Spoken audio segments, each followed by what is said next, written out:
Vejamos os outros casos.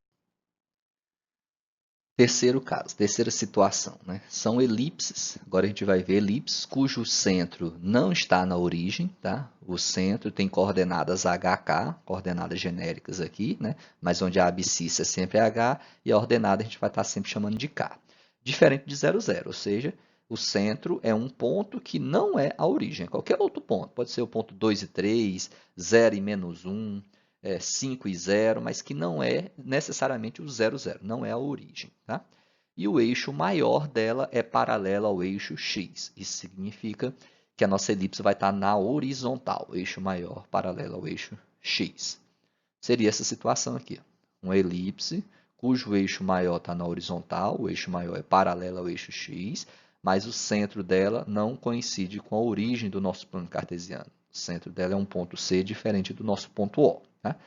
Então, inicialmente, precisa-se conhecer as coordenadas desse centro. Vamos supor que é HK, foi o que a gente estabeleceu aqui. Tá? A abscissa H e a ordenada K do nosso centro. Como chegar em equações que representem esse tipo de elipse, né? A ideia é análoga, é exatamente a mesma que a gente fez lá em parábola. Né? Lá em parábola a gente também viu 4 casos. 2 deles em que o vértice estava coincidindo com a origem, que é aquela voltada para cima ou para baixo, e aquela voltada para a direita ou para a esquerda. Então a gente viu 4 casos lá, onde 2 deles o vértice coincide com a origem, outros 2 o vértice estava fora da origem. E para chegar nas equações daquelas cujo vértice estava fora da origem, a gente usou as fórmulas de translação. A mesma coisa a gente vai fazer aqui, né? Que a ideia, no final das contas, é o quê? É usar um sistema auxiliar aqui, ou seja, traçar um novo sistema cartesiano, um novo plano cartesiano, né? Vamos, por exemplo, traçar um x' e um y', e nesse novo sistema, nesse sistema auxiliar, a gente já sabe as equações dessa elipse, né? Que aí o centro dela vai coincidir com a origem. Nesse caso, a gente já sabe, que é os 2 casos que a gente estudou anteriormente. Aí é só converter para o sistema original usando as formas de translação. Okay? Vamos ver aí. Então, tracei aqui o meu sistema auxiliar, o sistema em azul, x', O', y', onde o O' está coincidindo com o centro, né? É igual ao ponto C. Tomamos um ponto P qualquer da nossa elipse aqui. Esse ponto P tem coordenadas genéricas x e y no sistema original e tem coordenadas x' e y' nesse sistema auxiliar aqui. Né? No sistema auxiliar, nosso ponto P tem uma certa abscissa e tem uma certa altura, uma certa ordenada. A gente está chamando de x', y'.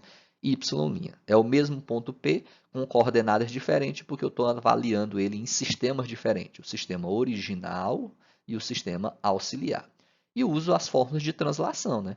Lembrando que o que é a fórmula de translação? É para você converter as coordenadas de um ponto que está num sistema para um outro sistema. Porque a gente já sabe as equações dessa elipse nesse sistema. Né? Nesse sistema auxiliar aqui, que o centro coincide com a origem, a equação vai ser a mesma lá do nosso primeiro caso. Para me converter para esse outro sistema, é só usar as fórmulas de translação. Quais são as fórmulas de translação? É que esse valor aqui, olhando para o nosso ponto P, essa medida da origem até x aqui é justamente x unidade de medida. Né? Mas esse comprimento aqui pode ser visto como a soma desses dois. Né? Então, o valor de x pode ser visto como esse pedaço que mede h, mais esse pedacinho aqui, ó, que mede x'. Né? Porque aqui não era a abscissa do ponto P no sistema auxiliar, então essa distância daqui para cá mede x'. Então, essa medida x' mais essa medida h dá justamente a medida x. E essa já é uma das formas de translação. X vale h mais x'. Ou, de forma equivalente, né? X' é a mesma coisa que x menos h. Né? Esse pedaço x' é equivalente a esse pedaço maior que é x, retirando essa parte que é h. Aí fica só esse pedacinho que é o meu x'. Do mesmo modo, o valor de y' é a mesma coisa que toda essa altura y retirando essa altura k. Então, y' vale y menos k. Tá? Só para lembrar das formas de translação, que a gente já demonstrou elas. Né? Então, no sistema x, o, y temos, né? Na verdade, aqui tem um pequeno erro, que é no sistema x', O', y'. Tá?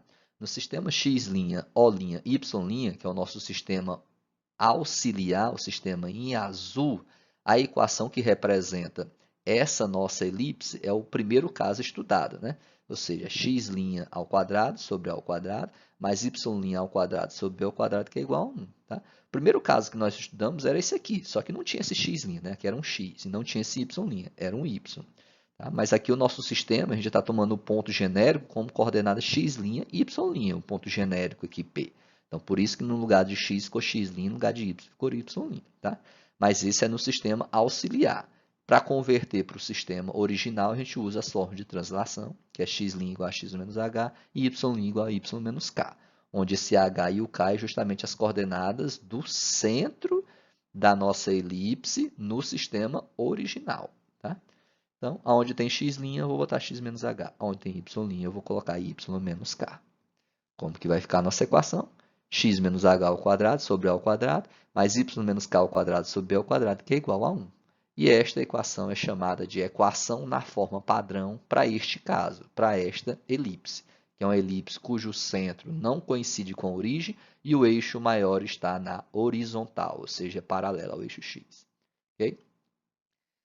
Comparando lá com as formas anteriores, no lugar de x', agora aparece um x menos h. E no lugar do y', agora aparece um y menos k. E onde esse h e esse k fornecem o centro da nossa elipse. Aqui, h, k. E continua válido aquela ideia do a quadrado. Tá? O maior denominador é o a quadrado. O menor denominador é o b quadrado. Nesse caso aqui, o maior denominador vai ser denominador de x, por isso que o eixo maior está na horizontal. Se o maior denominador fosse o de y, ou seja, se a quadrado estivesse aqui na equação que envolve y, então meu eixo maior estaria na vertical. Tá? Então, elipses com o centro diferente da origem e eixo maior paralelo a y, então são elipses cujo centro está fora da origem, mas agora o eixo maior vai estar na vertical. Nesse caso, né, é essa situação que nós teríamos aqui. Tá? Então, tem as mesmas observações que foram feitas aqui, né? A demonstração da fórmula é praticamente a mesma, é análoga. Tá? Então, só usar as formas de translação e vocês vão chegar nessa equação. Tá? Que a única coisa que vai mudar é que o a quadrado agora vai ser denominador dessa parte e o b quadrado vai ser denominador dessa parte. O a quadrado vai ser denominador da variável y, né? Da expressão que tem y. Por isso que o eixo maior está na vertical, ou seja, o eixo maior é paralelo ao eixo y. Okay? E essa é a equação chamada equação na forma padrão para este caso. Tá? Então, os dois primeiros casos eram equação reduzida e esses dois últimos casos aqui é chamado de equação na forma padrão, que é aqueles em que aparece aqui as coordenadas do vértice e o vértice não coincide com a origem. Tá? Quando você compara essas equações aqui, ó, com a das equações reduzidas, aqui não aparece nem o h e nem o k. Por quê? Porque o centro está na origem, né? Então, teoricamente, aqui seria x menos 0, que dá só x, e aqui é y menos 0, que dá só y. Por isso não aparece, né, as coordenadas do centro, porque é 0 e 0. E a subtração de x por 0 e de y por 0 vai dar simplesmente x e simplesmente y. Okay? Vejamos um exemplo. Dada a elipse de equação 4x² mais 9y² menos 8x menos 36y mais 4 igual a 0. Tá? Isso aqui é uma equação geral, porque foi eliminado os denominadores, foi resolvido os produtos notáveis ou multiplicações, tudo que tivesse anteriormente foi resolvido, jogou tudo para o primeiro membro igual a 0. Então, esse tipo de equação é sempre chamada de equação geral. Nesse caso, a equação geral da elipse. Tá? Uma forma de você estar diferenciando a equação de uma elipse para a equação de uma parábola é que, se vocês observarem lá, comparar com os exercícios que vocês resolveram sobre parábola, que em parábola só uma dessas variáveis aparece ao quadrado. Ou x está ao quadrado ou y está ao quadrado. Já em elipse, as duas variáveis têm que aparecer ao quadrado, tanto x quanto y. Tá? Essa é uma das formas, aí, é um macete para a gente estar diferenciando equação de uma parábola para a equação de uma elipse. Tá? Pede-se para determinar a equação reduzida dessa parábola. Tá?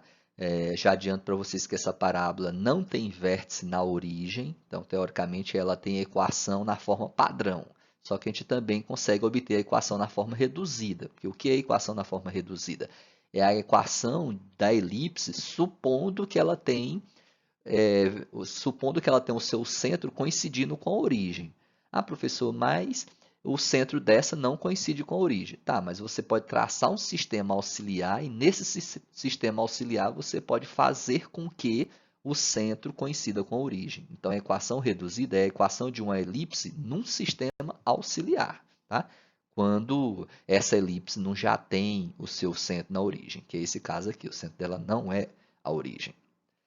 Depois de determinar o centro, né? O gráfico, os vértices, os focos e a excentricidade. Tudo isso aqui é determinado, é bem simples de ser determinado quando você obtém a equação na forma padrão da elipse. Aqui está na equação geral. Então, sempre é interessante a gente colocar na forma padrão, porque da forma padrão a gente já obtém quem é o valor de A, quem é o valor de B, daí você já obtém o valor de C usando o teorema de Pitágoras.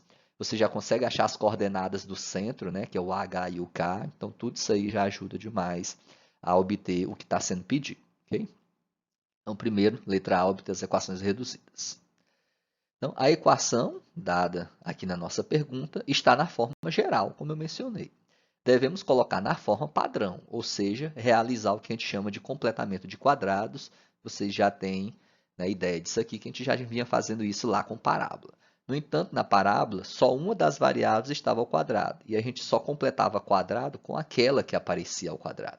Aqui tem duas ao quadrado, então as duas vão ter que ser feito o completamento de quadrados, ok? Então, primeiro eu separo as variáveis x e as de y.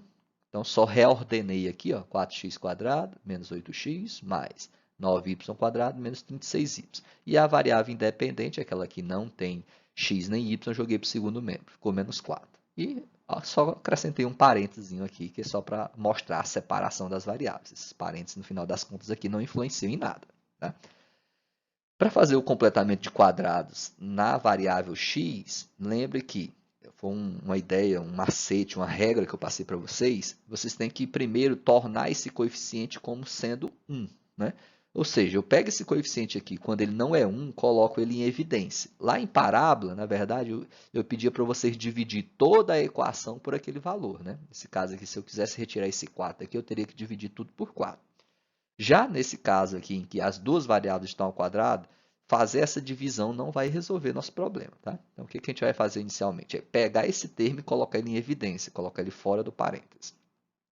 Então, quando eu coloco o 4 fora do parênteses, vai ficar x² menos, coloquei o 4 em evidência, que era comum esses dois termos, então 8 dividido por 4, então dá só 2. Né? Lembre que colocar em evidência significa chegar num termo aqui, numa expressão, que se você resolver o produto, tem que voltar para o termo anterior. Tá? Se não voltar, significa que você fez isso errado. Da mesma forma, para mim fazer o completamento de quadrado na variável y, eu tenho que tirar esse coeficiente daqui. Né? Eu tenho que deixar ele como sendo, teoricamente, 1. Então, é só colocar o 9 em evidência, colocar o 9 para fora do parênteses. Ao colocar o 9 fora do parênteses, ele também influencia nesse valor de 36y. Né? Vai ficar apenas menos 4y. Porque ao fazer esse produto, tem que voltar para o 36. 9 vezes y² dá y². 9 vezes menos 4y daria 36y, né? Que é igual a menos 4. Tá? Então, tudo isso aqui só foi uma preparação para a gente fazer o completamento de quadrados. Agora que a gente vai fazer o completamento de quadrados, ou seja, acrescentar os termos que estão faltando aqui para que esses binômios se transformem em trinômios quadrados perfeitos. Vamos lá, qual o termo que está faltando aqui? Né? Como que a gente faz isso? Macete que eu também já expliquei. Você pega esse termo aqui, que é o coeficiente de x, que é o coeficiente da variável que não está ao quadrado, divide ele por 2 e eleva ele ao quadrado. Né? A metade de menos 2 é menos 1. Menos 1 ao quadrado é 1. Então, falta acrescentar o número 1 aqui, para transformar esse binômio num trinômio quadrado perfeito. Então, aqui, dentro do parênteses, eu acrescentei o mais 1. E fechei o parênteses, mais 9, y² menos 4y, e vou fazer o completamento de quadrados aqui também. Para isso, eu tenho que somar um termo aqui. Como que eu descubro quem é esse termo? Mesma ideia. Pego o coeficiente da variável que não está ao quadrado, pega a metade dele, né? Divide ele por 2 aí, para você obter a metade dele, e eleva ao quadrado. Menos 4. A metade de menos 4 é menos 2. Ao quadrado é mais 4. Então, soma 4. Fechei parênteses. E no segundo membro é o menos 4. Quando a gente acrescentou esse 1 e esse 4 aqui, a gente alterou a equação, a gente desequilibrou a nossa balança, né? Então, para que essa equação aqui seja equivalente às anteriores, eu tenho que voltar ao equilíbrio dela, né? Ou seja, ao acrescentar uma unidade de medida aqui, aqui eu também devo acrescentar no segundo lado, né? No entanto, quando você acrescentou uma unidade de medida dentro desse primeiro parênteses, você não acrescentou só 1, você acrescentou 1 vezes 4, porque tem um 4 aqui fora do parênteses. Esse 1 está multiplicado por 4. Então, teoricamente, você pensa que aumentou só 1, mas na verdade você aumentou foi 4 vezes 1, porque tem um 4 aqui. Você aumentou 4 quilos, digamos assim, na balança. Então, tem que ir lá do outro lado da balança e acrescentar também esses 4 quilos. Quando você botou esse 4 dentro do segundo parênteses, você não aumentou só 4. Você aumentou 4 vezes 9, porque o 4 está sendo um produto com 9. Então, você aumentou aqui, foi 4 vezes 9, 36 quilos, digamos assim, no prato esquerdo da nossa balança. Vem aqui no prato direito e aumenta esses 36 também, 9 vezes 4, ok? Então, agora sim, nossa balança está equilibrada. Ao fazer isso, a gente simplifica, né? Ou seja, fica 4, né? Fatora, na verdade, a gente chama de fatoração, pega o nosso trinômio quadrado perfeito e transforma ele num produto notável.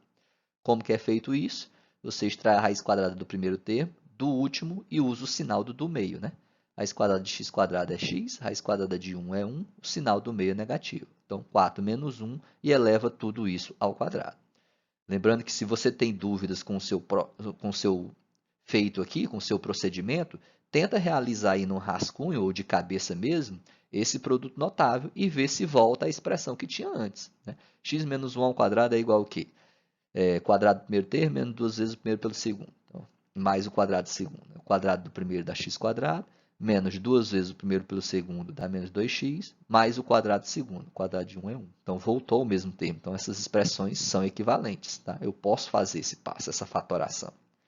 Mais 9 vezes, pega essa expressão também e fatoro ele, né? Extrai a raiz quadrada do primeiro, raiz quadrada do último, sinal do central. Y menos 2, tudo elevado ao quadrado, porque ao resolver esse produto notável, voltaria para a mesma expressão que estava antes. E aqui, menos 4 mais 4 vai anular, 9 vezes 4 dá 36, então só vai dar 36 no segundo método, tá? Todo esse completamento de quadrados aqui, pessoal, é feito para colocar a equação na forma padrão, tá? Olhem lá nos slides anteriores que as equações na forma padrão sempre envolvem produtos notáveis aqui. É x menos um valor ao quadrado, y menos um certo valor ao quadrado igual a 1. Então, a gente tem que chegar na equação daquela forma.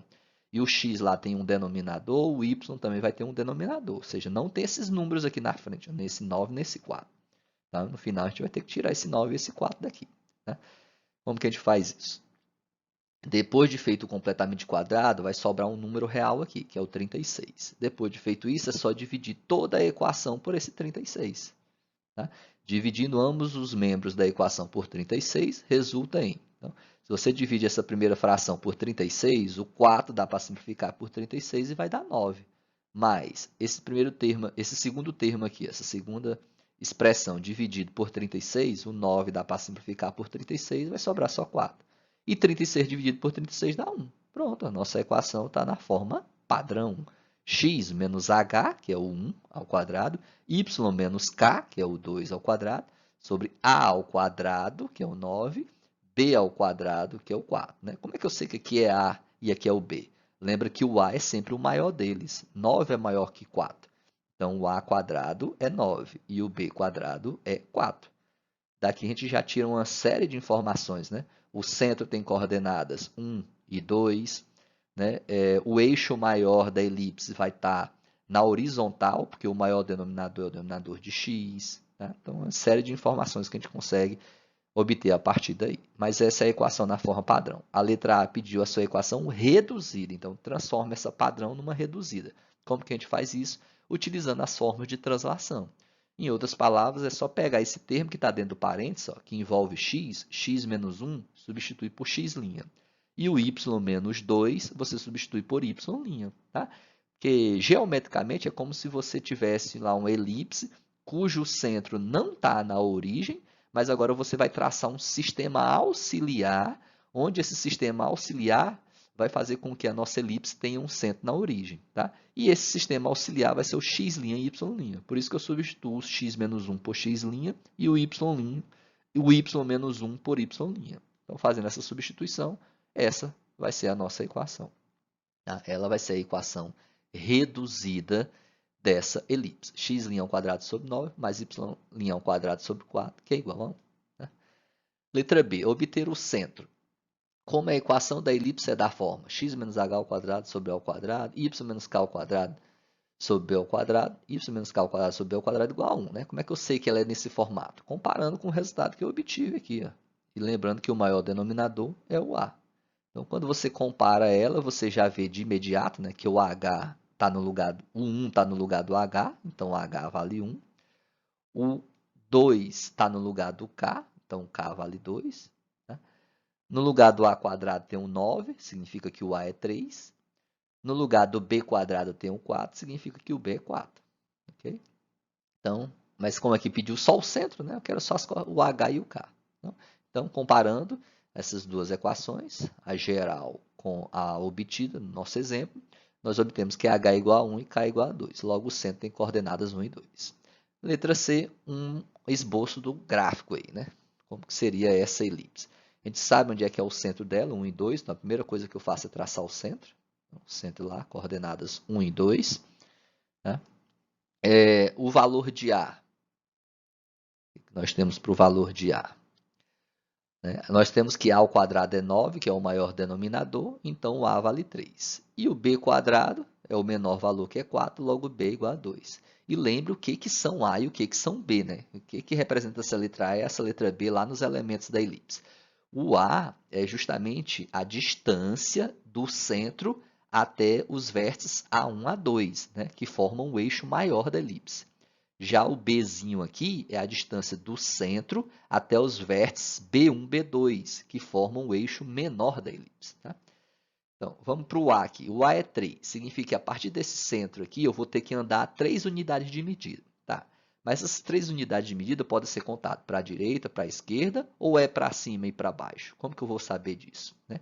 Olhando para a equação na forma padrão. O maior denominador é o de x. Se o maior denominador é aquele que envolve a variável x, então o meu eixo maior está na horizontal, é paralelo ao eixo x. Então, o eixo maior está na horizontal. O eixo maior é aquele definido por esse azinho, né? É o 2azinho. Então, azinho para a direita, azinho para a esquerda. Ok? Então, se eu pego azinho para a direita, que vale 3, ou seja, se eu somo 3 unidades para a direita, eu vou até a marcação 4, porque eu estava no 1. Azinho para a esquerda, você vem até a marcação menos 2. Você já obteve 2 pontos da elipse, que é o A1 e o A2. Já o Bzinho vale 2 unidades de medida, vai te fornecer o eixo menor da elipse. Então, se o eixo maior está na horizontal, o eixo menor tem que estar na vertical, porque eles são perpendiculares. A partir do centro, você vai andar 2 unidades de medida para cima, que vai até 4, e 2 unidades para baixo, que vai até o 0 em relação ao eixo y. Né? Obtido esses 4 pontos, pronto, você já está apto a fazer um esboço do gráfico. Pronto, essa aqui é a nossa elipse, cujo centro está no ponto 1 e 2 e o eixo maior está na horizontal. Entendido? Marquei aqui os vértices, A1 e A2, que é para a gente depois resolver lá a letra D, né? A1 e A2 são os vértices que formam o eixo maior, e o B1 e B2 são os vértices que formam o eixo menor. Né? O A1 tem que coordenadas, né? Ó, menos 2 em x e altura 2, que é a marcação do eixo y. Então, as coordenadas do ponto A1 é menos 2 e 2. Do ponto A2, as coordenadas é 4 e 2. Do ponto B1, as coordenadas é 1 e 0. Do ponto B2, as coordenadas é 1 e 4. Esses são os vértices. Né? A gente vai ver agora no próximo slide lá. Só anotar. Né? A gente viu aqui no gráfico, agora vai só anotar lá na letra D. Continuando aí com a nossa solução. Né? Transcrevi aqui o gráfico novamente, repeti o nosso gráfico. Né? Então, a próxima aí, a letra D, no caso, né? Pediu os vértices da elipse. Então, é só marcar as coordenadas agora, transcrevê-las para cá. O A1 tem coordenadas menos 2 e 2. A2 tem coordenadas 4 e 2. O B1 tem coordenadas 1 e 0. e o B2 tem coordenadas 1 e 4. Pronto, esses são os vértices da elipse. A letra C foi pedida as coordenadas do foco, não é isso? Então, como que a gente obtém as coordenadas do foco? Lá dos elementos da elipse, as coordenadas do foco de forma genérica é dado pelo valor de Czinho, né? Ou seja, eu pego o centro e ando Czinho unidades aqui para a direita e Czinho unidades para a esquerda para achar as coordenadas do foco. Como que eu sei que é para a direita e para a esquerda e não para cima e para baixo? Porque os focos estão sempre sobre o eixo maior. Como o eixo maior aqui está na horizontal, então é para a direita e para a esquerda. Tá? Então, vamos obter primeiro o valor desse Czinho para achar os focos. Então, usa a relação de Pitágoras, já que eu já sei quem é A e quem é B, então é só obter C, né? Substituir.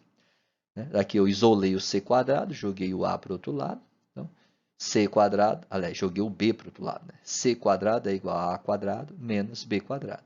O A quadrado era 9, o B quadrado era 4. 9 menos 4, 5. Né? Com isso, o nosso C vale raiz quadrada de 5. Né? Que é um número irracional, né? Não é um número inteiro. Então, como é que eu vou saber onde é que exatamente está aqui o foco? Né? Você pega uma aproximação, tá? Só para termos gráficos, para você desenhar aqui, para você pintar o ponto F1 e o ponto F2, você pega uma aproximação. Quanto é que dá a raiz quadrada de 5? Calcula lá na calculadora. Dá um pouco mais que 2, né? 2, alguma coisa lá. Então, você vai ter que andar a partir de C um pouco mais de 2 unidades para a direita e um pouco mais de 2 unidades para a esquerda. Tá? Então, aqui para a esquerda eu anoto o ponto F1, aqui para a direita eu anoto o ponto F2. Então, se você for, aqui tem a marcação 1, depois vem a 2, depois vem a 3. Quando você vai andar 2 unidades de medida, um pouco mais que 2 unidades de medida, você vai passar da marcação 3, 3, alguma coisa. Aqui eu desenhei o ponto F2, aqui eu vou andar também um pouco mais de 2,2 aproximadamente aí, né? Para a esquerda, então você vem do 1 até o 0, até o menos 1, aí passa do menos 1 um pouco. Né? Então vai dar aqui. No entanto, quando você for anotar, for responder a pergunta, que é qual as coordenadas do foco, você não pode colocar esse valor aproximado. Tá? Não pode usar esse valor de 2, alguma coisa para a direita e para a esquerda. Você tem que usar esse valor exato, que é raiz de 5. Tá? Então, como que a gente obtém as coordenadas do foco F1 e F2? Bastante atenção, porque o pessoal costuma errar muito isso aqui. Né? Como que você anota esses valores? É sempre olhando para o centro. Você tem que ter sempre como base, sempre como um ponto de referência, o centro. Do centro para chegar nos focos, você tem que andar, percorrer essa distância, que é raiz de 5 unidades. Então, raiz de 5 para a direita e raiz de 5 para a esquerda. Vamos ver esse da direita aqui, que é o ponto F2. Como que eu vou andar do ponto C até o ponto F2? Eu tenho que andar raiz de 5 unidades. Só que lá no ponto C, a abscissa dele era 1. E você vai andar para a direita mais raiz de 5. Ou seja, você vai do 1 e soma mais raiz de 5 para a direita. Por que que eu somo? Porque no caso das abscissas, andar para a direita significa que você está andando para o lado positivo do eixo X. Por isso, soma. Tá? No caso do ponto F2 aqui, a gente vai andar para a esquerda. No caso das abscissas, andar para a esquerda, você vai ter que subtrair, porque você está indo para o lado negativo, para o lado onde os valores do eixo X diminuem. Tá? Então, para a direita, soma, para a esquerda, subtrai. Assim também se fosse aqui, para cima ou para baixo. Para cima você soma, para baixo você subtrai, porque para baixo está indo contrário ao eixo Y, e assim por diante. Tá? Então, para obter o ponto F2, eu estou na marcação 1 e vou andar mais raiz de 5. Então, essa marcação é 1 mais raiz de 5. Entenderam? É simples, de certa forma. É só tomar a abscissa que o ponto C já tinha e somar com esse valorzinho do Czinho que vocês obteram. 1 mais raiz de 5. Andar para a esquerda é, em vez de somar, subtrair. Então, é 1 menos raiz de 5. Com isso, você agora está apto a descrever as coordenadas dos focos. Né? Portanto, os focos são o F2 aqui, que eu acho mais simples, né? Ele tem a abscissa 1 mais raiz de 5 e a altura 2. Tá aqui, 1 mais raiz de 5 e a altura 2. Já o ponto F1, que está aqui do lado esquerdo, ele tem a abscissa 1 menos raiz de 5 e a altura também 2. 1 menos raiz de 5 e a altura também 2. Ok? muita atenção quando vocês tiverem que encontrar esses valores dos focos, né? Que quando ele não dá um valor inteiro, dá um valor irracional assim, vocês não podem fazer a aproximação deles, não. Tem que botar o valor exato aqui, tem que anotar os valores exatos. A aproximação é só para ter uma ideia de onde vai ser colocado lá no gráfico. Okay? A excentricidade da elipse, que é na letra E. De acordo com as nossas fórmulas, a excentricidade é a razão entre C e A. O valor de C era a raiz de 5 e o valor de A era 3. Então, raiz de 5 sobre 3 é a nossa excentricidade, a excentricidade dessa elipse. Ok? Vamos continuar aí com outros tipos de equações que representam uma elipse. Vamos para as equações paramétricas. Né?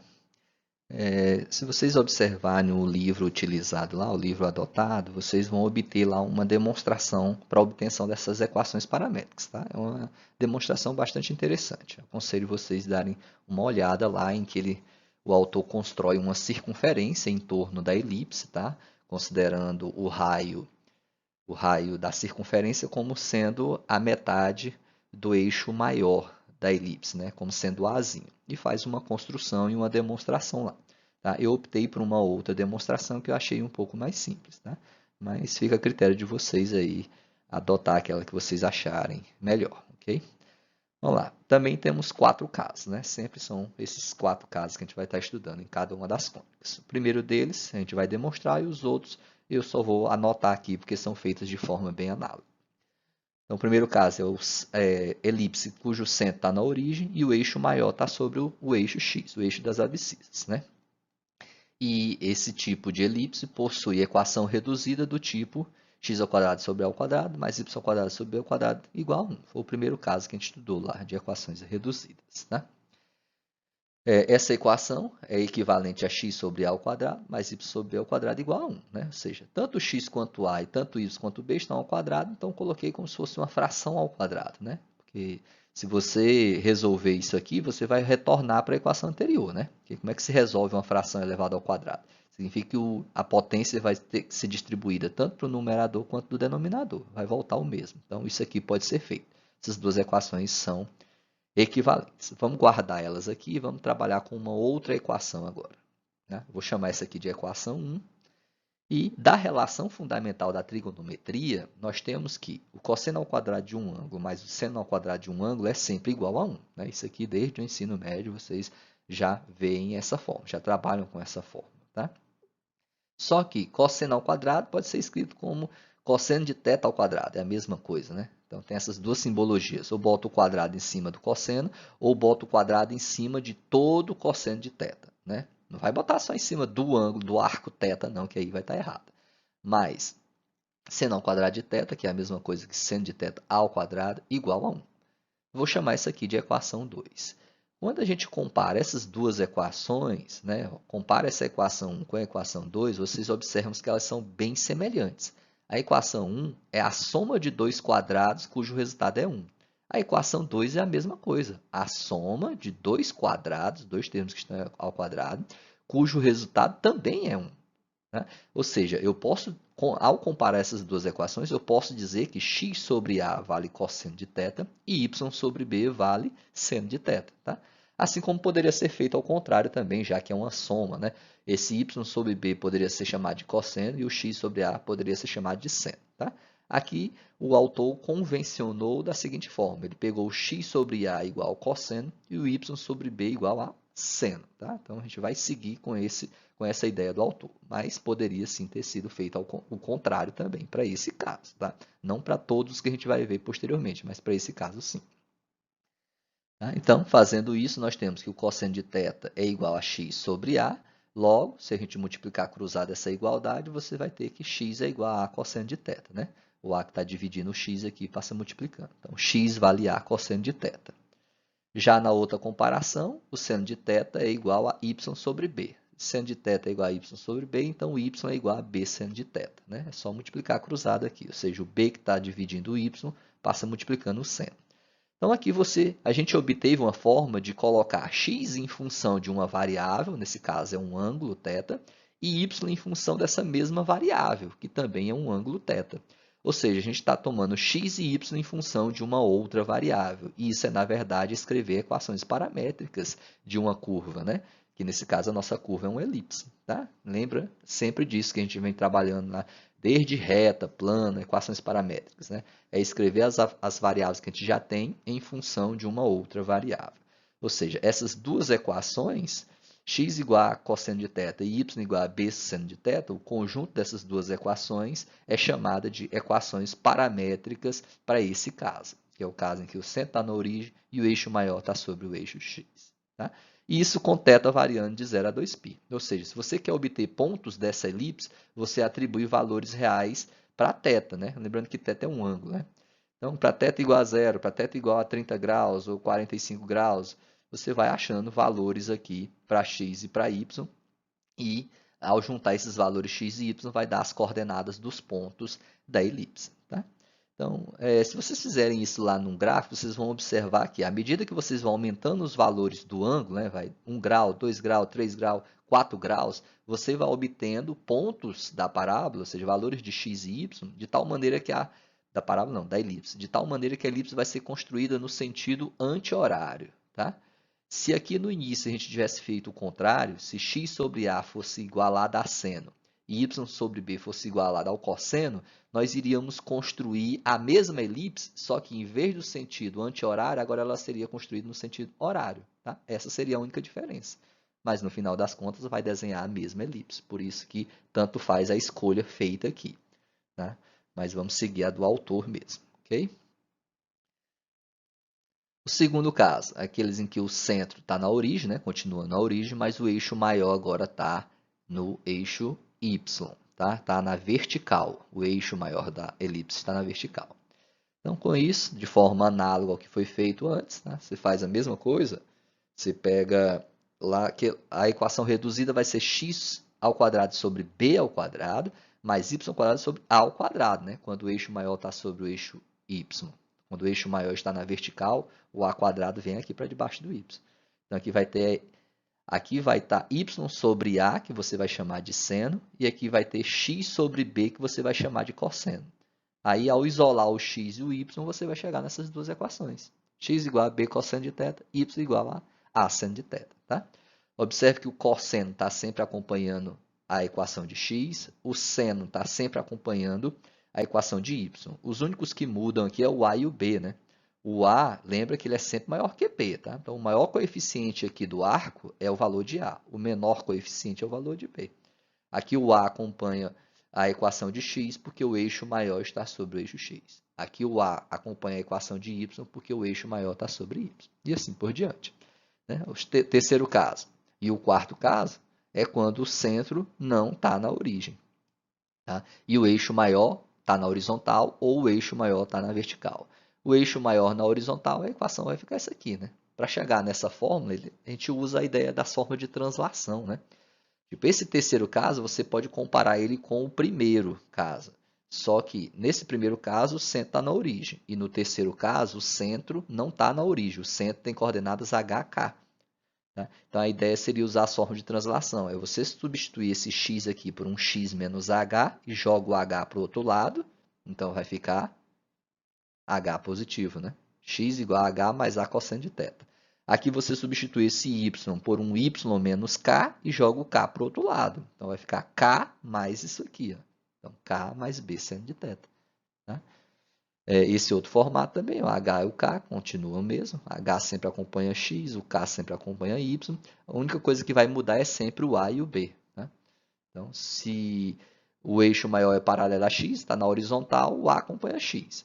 Se o eixo maior está na vertical, então o a acompanha y. Lembrando que o a é sempre o maior desses coeficientes do seno e do cosseno. Beleza? Vejamos um exemplo aí para a gente escrever, obter equações paramétricas. Obter equações paramétricas da elipse de equação. Tá? Esse primeiro aqui não é um formato aqui, não está exatamente uma equação geral, né? Se fosse a equação geral, esse 400 estaria no primeiro membro igualado a zero, né? Menos 400 igual a zero, aí sim seria uma equação geral. Então, está só um formato qualquer aqui.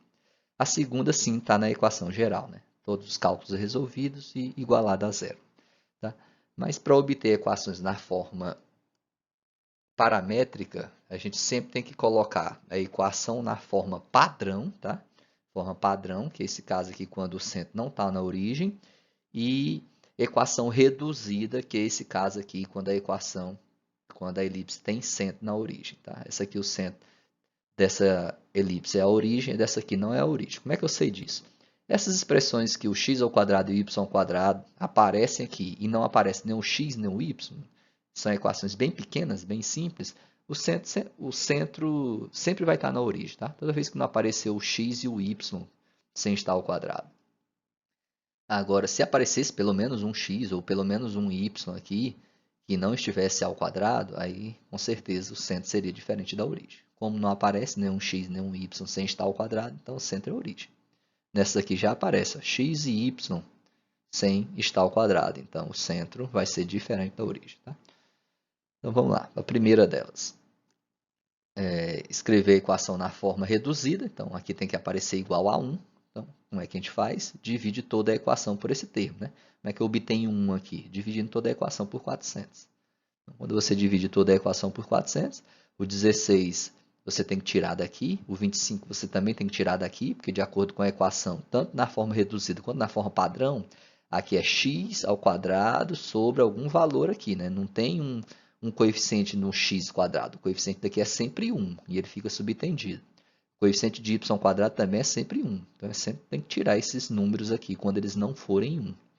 Como que eu faço isso? Passo 16 para debaixo do 400, né? Porque isso é uma equivalência, pode ser feito isso. Porque trazer o 16 para debaixo do 400, pessoal, é a mesma coisa que simplificar. Isso aqui por 16, isso aqui por 16, né? O 416 são divisíveis por 16. Então, eu simplifico por 16 aqui e por 16 aqui. E aqui também, divide o 25 no numerador e divide por 25 no denominador. Só que nem sempre esse número que está aqui em cima é um divisor desse número que está aqui embaixo. Então, por exemplo, se aqui fosse 3, né? 3 e 400 não dá para simplificar. 400 não é divisível por 3. Então, o que você faria com esse 3 aqui? Leve esse 3 para debaixo do 400. Fica 400 sobre 3, ok? Porque sempre tem que tirar esse número daqui, por mais que ele não seja simplificável por esse número. Mas o 16 então pode simplificar 16,400. Mas é a mesma coisa que levar o 16 aqui para debaixo, ok? Então, 400 dividido por 16 vai dar 25, e 400 dividido por 25 vai dar 16. 400 dividido por 400 dá 1. Essa aqui é a equação reduzida para esse caso. Quem é o a quadrado é sempre o maior dos denominadores, que é o 25. Quem é o b quadrado é sempre o menor dos denominadores, que é o 16. Então, o a vale 5 e o b vale 4, né? Porque você extrai a raiz quadrada desses termos aqui para obter o a e o b. Né? Porque aqui é os quadrados deles. Aqui é o a quadrado e aqui é o b quadrado. Tá? Como essa aqui é uma elipse que o centro está na origem e o eixo maior está sobre o eixo x, então as equações paramétricas é aquela do nosso primeiro caso visto no slide anterior. Como a elipse é de centro na origem e eixo maior na horizontal, ou seja, sobre o eixo x, então a equação paramétrica é esse formato aqui, é o nosso primeiro caso. X igual a cosseno de θ, y igual a b seno θ, onde o a vale 5 e o b vale 4. Então é só substituir o a e o b. O a vale 5, o b vale 4. Então essa equação aqui, esse último sistema aqui, representa equações paramétricas para essa nossa elipse. Tá? E isso com θ variando de 0 a 2π, que você vai atribuindo valores para θ, né? Até formar uma volta completa, ou seja, até construir toda a elipse. Por isso, coloca θ variando de 0 a 2π. Segundo caso, a equação geral, vamos colocar na forma padrão. Para isso, a gente separa a variável x e variável y, pega o termo independente e joga para o segundo membro, coloca esse 9 em evidência e o 4 também em evidência, faz o completamento de quadrados, né? Tudo isso aqui vocês já sabem fazer. Qual o termo que está faltando aqui? A metade de menos 6 ao quadrado, né? Ou seja, menos 3 ao quadrado, que é 9. Então, eu somo 9. Qual o termo está faltando aqui para completar quadrado? É a metade do 4 ao quadrado. Metade de 4 é 2, 2 ao quadrado é 4. Acrescentei ele aqui, que é igual a menos 61. Aí vem aqui e equilibra a balança, né? Ao aumentar esse 9 aqui no primeiro membro, você aumentou foi 9 vezes 9. Então, você aumentou 81. Vem aqui e aumenta 81 também. Ao aumentar esse 4 nesse parêntese, você aumentou foi 4 vezes 4, ou seja, você aumentou 16. Então, vem aqui no segundo membro e aumenta 16 também, para deixar a balança equilibrada. Então, agora faz a fatoração, né? X ao quadrado menos 6x mais 9 é a mesma coisa que x menos 3 ao quadrado, né? Ou seja, é só extrair a raiz quadrada do primeiro, a raiz quadrada do último e usar o sinal do meio. Tendo dúvidas, é só resolver num rascunho aí esse produto notável para ver se volta a essa mesma expressão. Mais 4 fatora esse segundo parênteses, né? Esse segundo trinômio quadrado perfeito, que vai dar y mais 2 ao quadrado. Se você resolver isso aqui, vai voltar para o anterior, que é igual, essa continha no segundo membro vai dar 36. Agora eu tenho que tirar esse 9 daqui e esse 4 daqui. Como que faz isso? Dividindo toda a equação pelo termo que aparece aqui no segundo membro, dividindo toda ela por 36. Ao dividir toda ela por 36, você tira o 9 e o 4. O 9 vem para debaixo de 36, o 4 vem para debaixo de 36, que é a mesma coisa que simplificar eles. Então, vai ficar 36 sobre 9 dá 4, 36 sobre 4 dá 9, 36 sobre 36 dá 1. Ponto. A equação na forma padrão. Tá? Obtida a equação na forma padrão, então você já sabe que o centro não está na origem. Ó, o centro tem coordenadas 3 e menos 2. Tá? Um macete para vocês obterem as coordenadas do centro é assim. A abscissa do centro é sempre esse número que acompanha x com o sinal trocado. Se aqui é menos 3, então a abscissa do centro é 3. Se o termo que acompanha y é mais 2, então a ordenada do centro é menos 2. Tá? Ou seja, o centro vai ter coordenadas 3 e menos 2. É sempre esses números aqui tomados com sinais contrários. E de acordo com a fórmula geral, aqui é x menos h, y menos k. Por isso que a gente pega com sinais trocados para obter as coordenadas desse centro. Né? A gente precisa dos valores de a e b também. Né? Então, quem é a ao quadrado aqui? É o 4 ou é o 9? Lembre que é sempre o maior valor, então é o 9. A quadrado é 9, ou seja, a é 3. E b quadrado é 2, ou seja... Não, b quadrado é 4, ou seja, o b vale 2. Tá? Então, se o maior denominador é o de y, é porque o eixo maior da nossa elipse vai estar na vertical. Então, o vértice fora da origem e o eixo maior na vertical. É o quarto caso que a gente viu no slide anterior. Então, a elipse de centro de coordenadas 3 e menos 2, e o eixo maior paralelo ao eixo y, ou seja, na vertical. Logo, a equação é essa aqui, tem esse tipo, né? É o nosso quarto e último caso visto no slide anterior. É x igual a h mais b cosseno de θ, y igual a k mais a seno de θ. Ó, a está acompanhando o y, porque o a aqui é o denominador de y, né? O a quadrado é o denominador de y.